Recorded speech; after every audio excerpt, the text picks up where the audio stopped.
प्रिय विद्यार्थियों नमस्कार। आपका हमारे इस गुरु शिखर कंप्यूटर सेंटर के YouTube चैनल पर हार्दिक स्वागत है। जिन विद्यार्थियों ने हमारे इस चैनल को सब्सक्राइब नहीं किया है वो तुरंत ही सब्सक्राइब कर दें और बेल आइकन के बटन पर क्लिक कर दें ताकि आपको आने वाले नए वीडियोज मिलते रहें। तो हमारे केमिस्ट्री का टॉपिक चल रहा था nomenclature of hydrocarbons and it's derivatives. तो हेडिंग लगाएंगे नोमेनक्लेचर।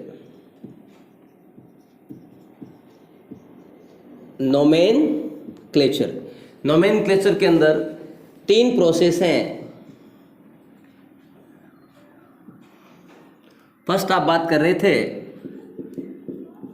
कॉमन सिस्टम,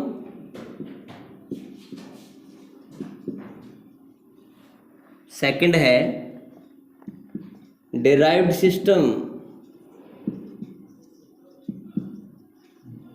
और थर्ड आपका है IUPAC सिस्टम। कॉमन सिस्टम को एक और नाम भी बोलते हैं ट्रिवियल सिस्टम,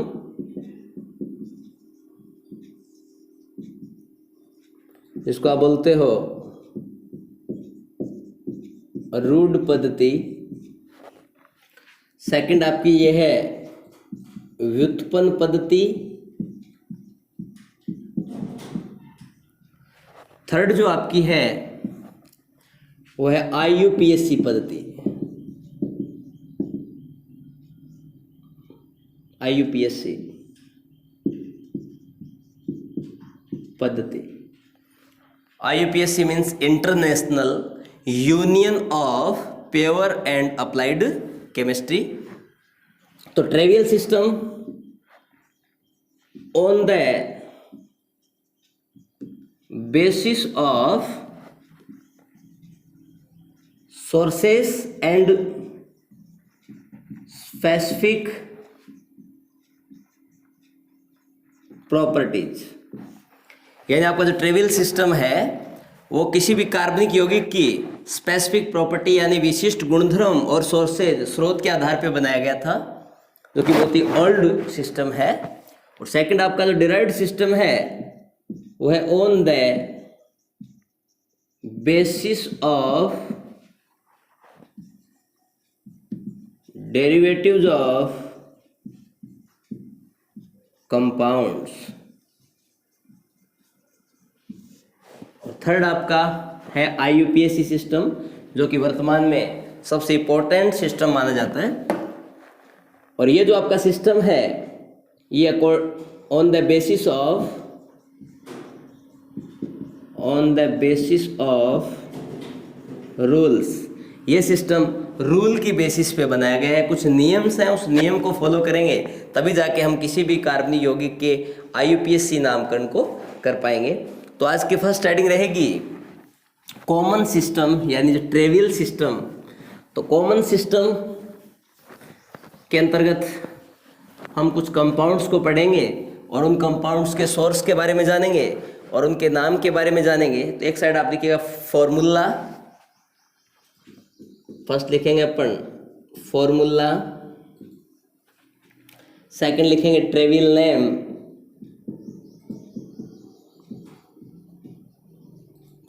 नेम, और थर्ड अपन लिखेंगे सोर्सेस। और एक साइड में आप सीरियल नंबर भी लिख सकते हैं। सीरियल नंबर फर्स्ट आपका है जिसके अंदर फॉर्मूला रहेगा CH4। इसका ट्रिवियल नाम होता है जी मार्स गैस। क्या बोलते हैं जी? Marsh gas. अब इस CH4 को मार्स गैस क्यों कहा गया? क्योंकि obtained from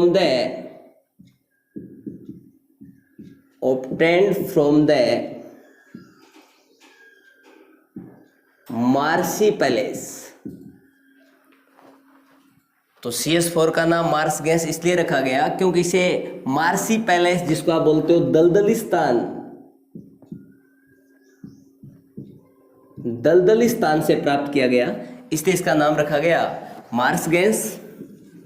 सेकंड आपका है CH3OH जिसको आप बोलते हो जी वुड स्प्रिट। क्या बोलते हैं जी? Wood spirit obtained from the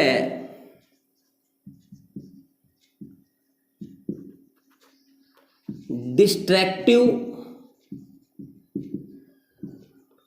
distillation of wood। तो CH3OH को वुड स्प्रिट इसलिए कहा गया क्योंकि इसे डिस्ट्रैक्टिव डिस्टिलेशन का मतलब होता है भंजक आसवन, लकड़ी के भंजक आसवन से प्राप्त किया गया था, इसलिए इसका नाम रखा गया वुड स्प्रिट। थर्ड आपका है HCOOH, इसका नाम होता है जी formic acid. Formic acid obtained from the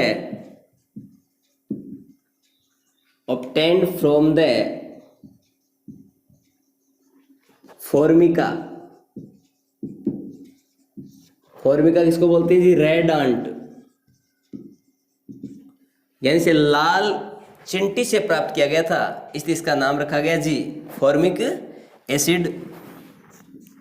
next आपका है CH3COOH, इसका नाम होता है acetic acid obtained from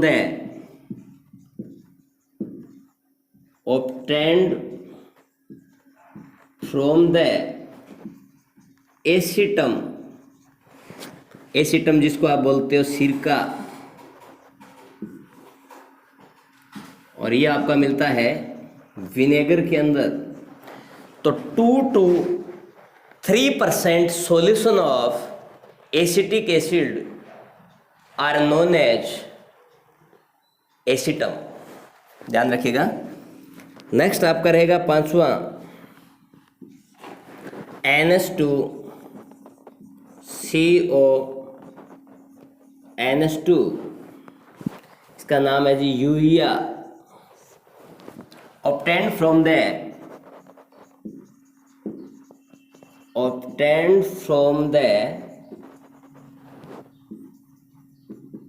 urine of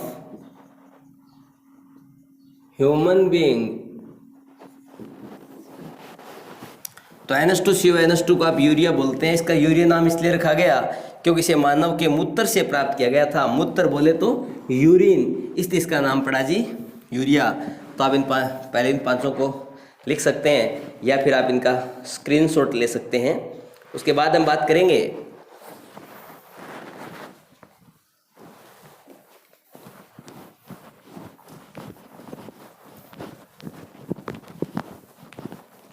number 6,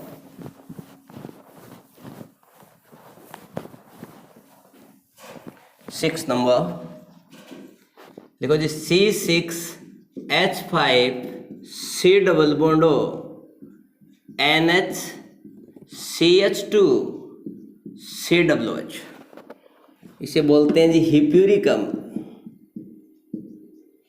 हिप्यूरिक acid obtained from the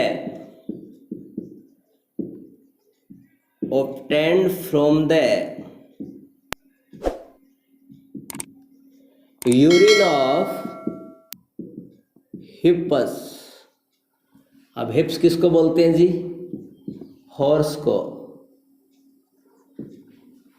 तो इसे घोड़े के मूत्र से प्राप्त किया गया था, इसका नाम रखा गया जी हिप्यूरिक एसिड। 7 नंबर आपका है COOH, इसको बोलते हैं जी oxalic acid. Oxalic acid obtained from the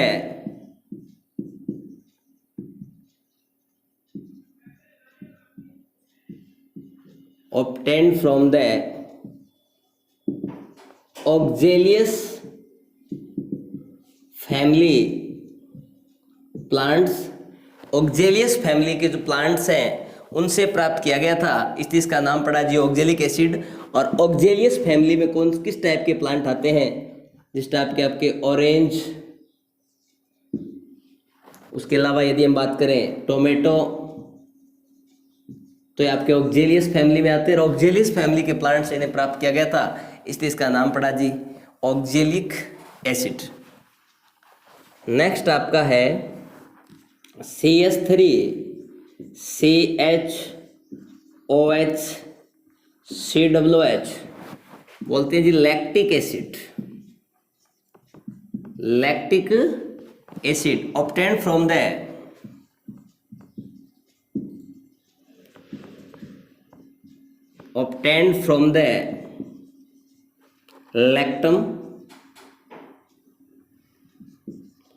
from the lactum, यानी मिल्क को बोलते हैं लैक्टम। इसे दूध से प्राप्त किया गया था, इसलिए लैक्टिक एसिड। क्योंकि आप जानते हैं, बायोलॉजी के स्टूडेंट्स तो जानते होंगे कि आपका जो दूध होता है उसमें एक शुगर होती है लैक्टोज शुगर, और लैक्टोज शुगर है उसमें फर्मेंटेशन होता है लैक्टोबैसिलस बुल्गेरिस बैक्टीरिया की प्रेजेंस में। तो लैक्टोबैसिलस बुल्गेरिस जो बैक्टीरिया होता है वो मिल्क के अंदर जब फर्मेंटेशन क्रिया करता है किण्वन, और किण्वन के बारे में सबसे पहले बताने वाले साइंटिस्ट का नाम था लुईस पास्चर। तो जब लैक्टोज शुगर आपकी दूध में होती है, जब इसके अंदर फर्मेंटेशन होता है यानी जब किण्वन की क्रिया होती है, उस केस के अंदर लैक्टोज शुगर चेंज हो जाती है जी लैक्टिक एसिड के अंदर। जैसे लैक्टोबैसिलस बुल्गेरिस बैक्टीरिया लैक्टोज शुगर को लैक्टिक एसिड में चेंज कर देता है, इसलिए हम कहते हैं कि lactic acid obtained from the lactam, यानी मिल्क से प्राप्त किया गया था, इसलिए इसका नाम रखा गया जी लैक्टिक एसिड। 9 नंबर आपका है CH2 COOH CH इसका नाम होता है जी maleic acid obtained from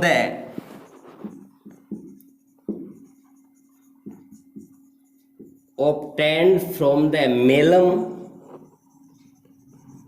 melam किसको बोलते हैं जी एप्पल को।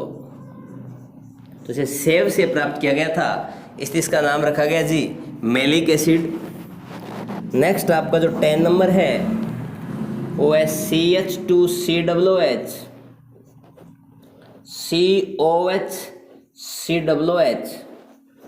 और CH2COOH, इसको बोलते हैं जी citric acid obtained from the citrus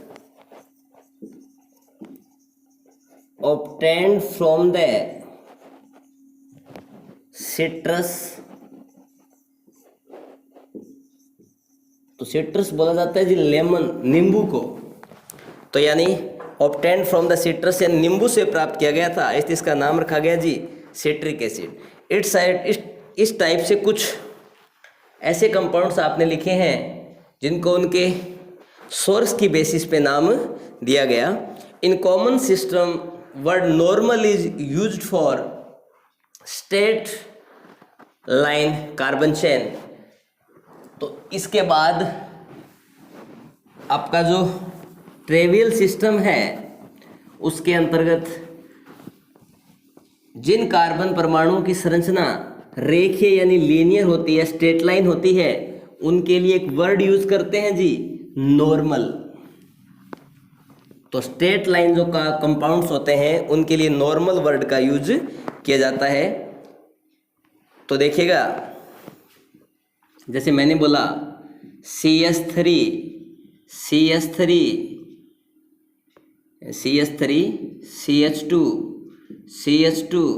CH3 तो इसके लिए एक वर्ड लगेगा नॉर्मल, ध्यान रखिएगा। कार्बन चेन यदि स्ट्रेट है तो उसके लिए नॉर्मल वर्ड यूज किया जाता है। इसी कार्बन चेन को यदि मैं इस टाइप से रिप्रेजेंट करूं CH3 इस टाइप का ग्रुप यदि कार्बन चेन के टर्मिनल पे आ जाए तो एक वर्ड यूज करते हैं जी आइसो। और मान लीजिए मैं कार्बन 5 की चेन बनाऊं CH3 CH2 एक ये है CH3 CH2 एक ये है जी, एक है जी CH3 CH3 CH3 और CH3। तो इस टाइप की कार्बन चेन मिलेगी तो उसको हम नॉर्मल वर्ड यूज करेंगे। और कार्बन 5 है तो वर्ड रूट यूज होता है जी पेंट। और बॉन्ड सारे के सारे कैसे हैं जी, सिंगल है, इट मीन्स सफिक्स यूज करेंगे एन, तो नाम हो गया जी नॉर्मल पेंटेन। CH3 CH3 इस टाइप का यदि टर्मिनल पे कोई ग्रुप ऐड हो तो उसके लिए एक वर्ड यूज करते हैं आइसो। और कार्बन वही है आपके, कार्बन वही है, 2 and more than 2 compounds having same molecular formula, same molecular weight but different structural formula are known as isomer। इसलिए इस वर्ड को यूज करते हैं हम आइसो। और कार्बन वही आपके 5 है, हाइड्रोजन वही आपके 12 हैं, तो क्या हो गया जी आइसो पेंटेन। तो इसके लिए आइसो पेंटेन वर्ड यूज करते हैं। और इस टाइप का यदि इसको मैं इस तरीके से भी रिप्रेजेंट कर सकता हूँ CH2H, इस टाइप का कभी भी कार्बन चेन के टर्मिनल पे ग्रुप ऐड मिल जाए तो आप इसके लिए वर्ड यूज करेंगे नियो, तो नाम हो गया जी नियो पेंटेन। क्या यूज करेंगे जी, नियो पेंटेन। अब आपको कुछ एक एग्जांपल्स दे रहा हूँ और एग्जांपल्स को देख के आप ये बताएं कब अपन नॉर्मल वर्ड यूज करेंगे, कब अपन आइसो वर्ड यूज करेंगे और कब अपन नियो वर्ड यूज करेंगे। तो देखिए, मान लीजिए आपके पास 6 कार्बन की कोई चेन है, CH3 CH2 CH2 CH2 CH2 CH3, इसको मैं रिप्रेजेंट कर सकता हूँ CH3 CH CH3 CH2 CH2 CH3 CH3 C CH3 CH3 CH2 CH3। तो इसका नाम जब हम लिखेंगे तो कार्बन कितने हैं, 1 2 3 4 5 6 और बॉन्ड सारे सिंगल है, तो ये कौन है जी, 6 को क्या बोलते हैं जी वर्ड रूट हेक्स। और बॉन्ड सिंगल है तो एल्केन है, तो क्या वर्ड यूज करेंगे एन, तो नाम क्या हो गया जी हेक्सेन। लेकिन कार्बन चेन कैसी है जी, लीनियर है, तो इसके लिए वर्ड यूज करते हैं नॉर्मल, तो नाम क्या हो गया जी नॉर्मल हेक्सेन। इसी टाइप से ये आपके पास का कार्बन तो टोटल 6 हैं, वही आपकी हेक्सेन है, लेकिन इसके टर्मिनल पे CH3 CH3 इस टाइप का ग्रुप ऐड है, तो इसके नाम से पहले एक वर्ड यूज करेंगे आइसो, तो नाम हो जाएगा जी आइसो हेक्सेन। और नेक्स्ट आपका है CH3C CH3 CH3 CH2, इस टाइप का टर्मिनल पे यदि कोई ग्रुप लगा हुआ मिले तो हम यूज करते हैं नियो, तो नाम हो गया जी नियो हेक्सेन। तो ये जो कंपाउंड्स हैं इनको आप ज़रा देखोगे तो देखने पे आपको ऐसा लगेगा कि इनके फॉर्मूले में देखें तो कार्बन कितने हैं 6 और हाइड्रोजन मिलेगा आपको 14। किसी में भी चेक करो, तीनों जो एग्जांपल्स मैंने लिखे हैं तीनों के अंदर आपको कार्बन 6 मिलेंगे और हाइड्रोजन 14 मिलेंगे। मीन्स सारे के सारे जो है उनके अंदर केमिकल फार्मूला सेम है, केमिकल फार्मूला या मोलिकुलर फार्मूला सेम होगा तो मोलिकुलर वेट भी क्या होगा सेम होगा। जबकि स्ट्रक्चर क्या है डिफरेंट डिफरेंट है, और स्ट्रक्चर डिफरेंट डिफरेंट है तो इनको क्या बोलते हैं जी आइसोमर। उनको हम डिटेल से, हमारा एक टॉपिक रहेगा अलग से आइसोमेरिज्म, उसके अंतर्गत पढ़ेंगे। उसके अलावा कार्बन एटम की जब अटैच होते हैं उसकी बेसिस पे फिर उनको 4 टाइप में क्लासिफाई किया गया। फर्स्ट जो आपका पार्ट रहेगा वो रहेगा 1 डिग्री कार्बन एटम, यानी इसको बोलते हैं आप प्राइमरी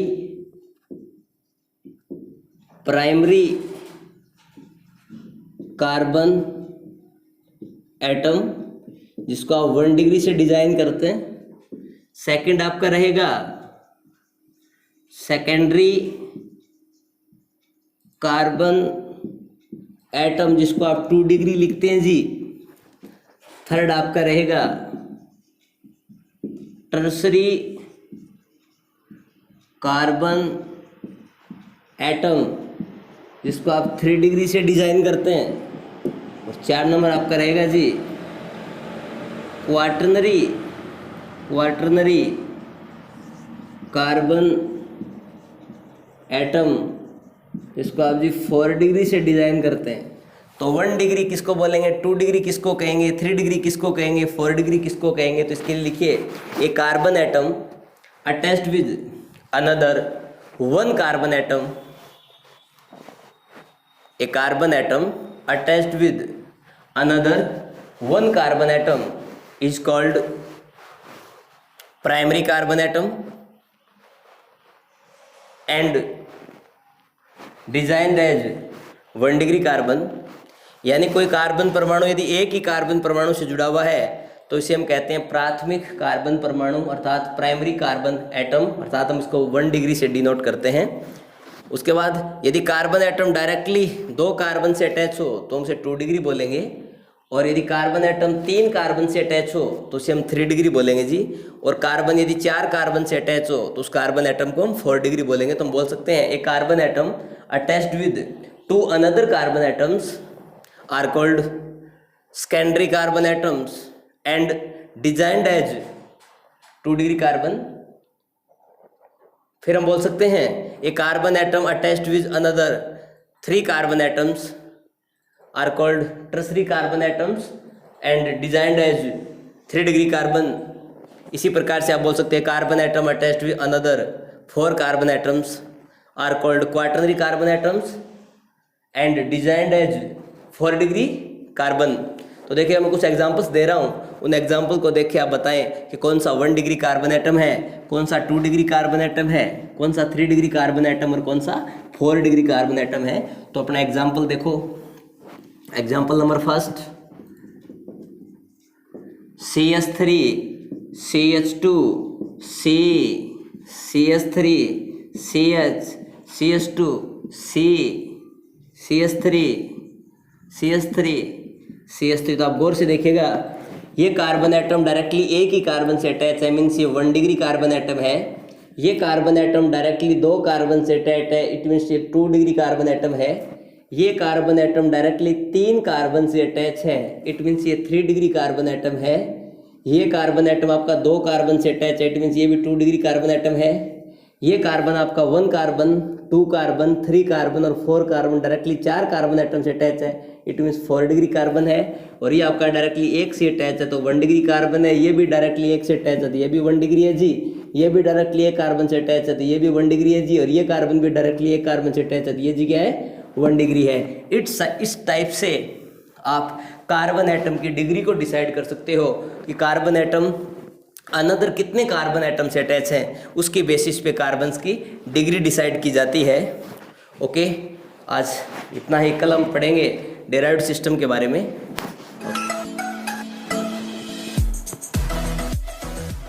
वो क्लियर हो जाएगा।